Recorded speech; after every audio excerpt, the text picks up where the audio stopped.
Reflections on Disability Pride 2024. July is Disability Pride Month, a time to celebrate the achievements of people with disabilities and to advocate for greater accessibility and inclusion. Last year, we spoke with one of our community organisers, Jenny Luddington, where she talked about the history of Disability Pride Month. You can read more about it here. This year, Jenny has been collecting and sharing the stories of the volunteers with disabilities and the disability groups in Dover that we have collaborated with on our Next Door Nature project. What is Next Door Nature?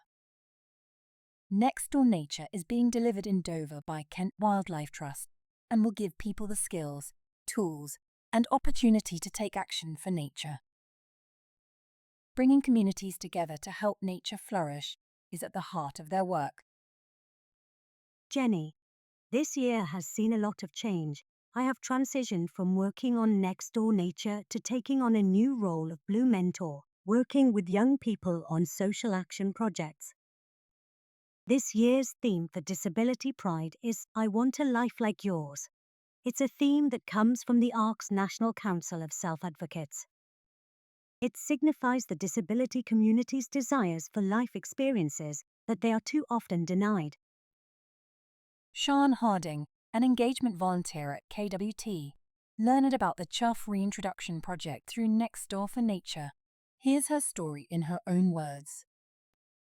My name is Sian. I am disabled and have been volunteering with Kent Wildlife Trust community organisers on Next Door Nature and the Chuff Conservation Team over at Wildwood in Herne Bay. I have a host of health problems, both diagnosed and undiagnosed, such as POTS, postural tachycardia syndrome, and EDS, Ehlers-Danlos syndrome. The disability that affects me the most in my day-to-day life being myalgic encephalomyelitis/chronic fatigue syndrome, also referred to as ME/CFS, which is a long-term chronic condition that affects differing parts of the body. Though often thought of as feeling extreme tiredness for me, and many others, symptoms range from sleep issues, high levels of pain, problems with thinking and concentration, also known as brain fog, flu-like symptoms, muscle spasms, headaches and high temperature, and post-extensional malaise or PM, referring to a worsening of illness after physical or cognitive exertion. Symptoms can vary from day to day or even hour to hour, meaning it's very difficult for me to know how my symptoms will manifest on any given day. Extreme pain can hit at any moment. As such, I have been unable to work for 10 years now. I previously worked in addiction rehabilitation. For the first 6 years of my diagnosis, I was mostly bed or housebound, but I never lost my passion for nature and great love of animals. Watching the birds visit the feeder in front of my window each day was a joy to me, building an affinity with corvids in particular. I'm crow crazy. Corvid art and collectibles covering my home. I dream of one day being able to help in the rehabilitation of sick and injured birds. I heard through Jenny, who works with Kent Wildlife Trust, that a team working on the reintroduction of the red-billed chough, absent from Kent for over 200 years, were looking for volunteers. I wanted to help out and learn about these beautiful corvids with red bills and feet, who I knew were featured in local folklore, after spotting them on the coat of arms for Canterbury.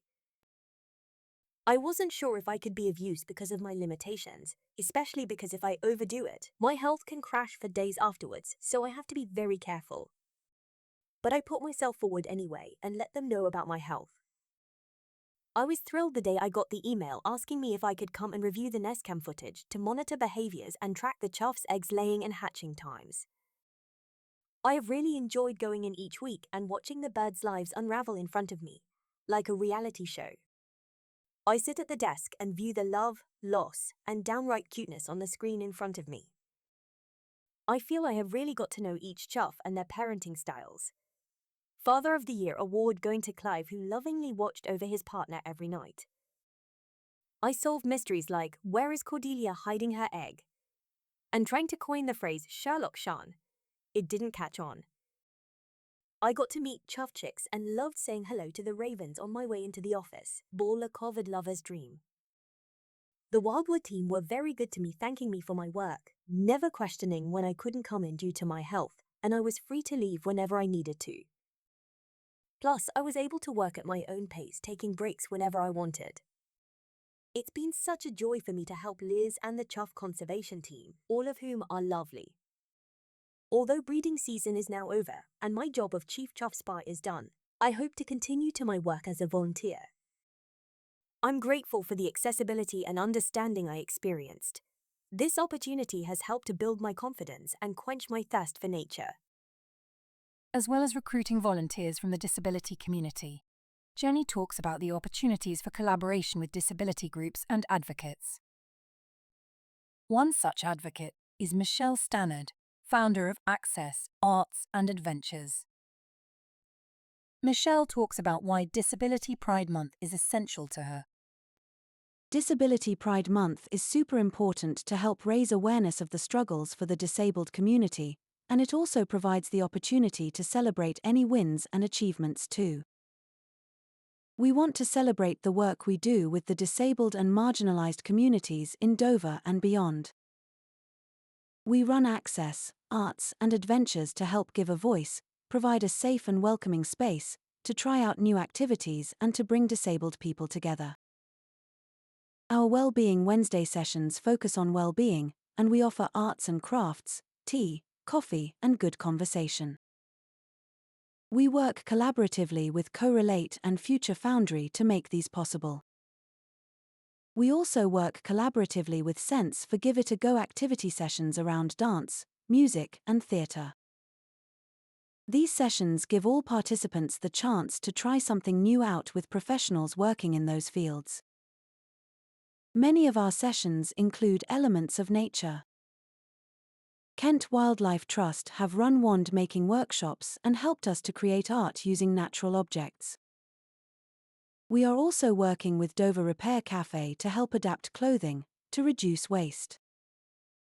Our newest session is an online creative writing group called Amplified. Our aim of this is to give marginalized individuals a voice and help to amplify those voices. Everything we do is set up by disabled people for disabled people. We want to celebrate everyone who is part of that,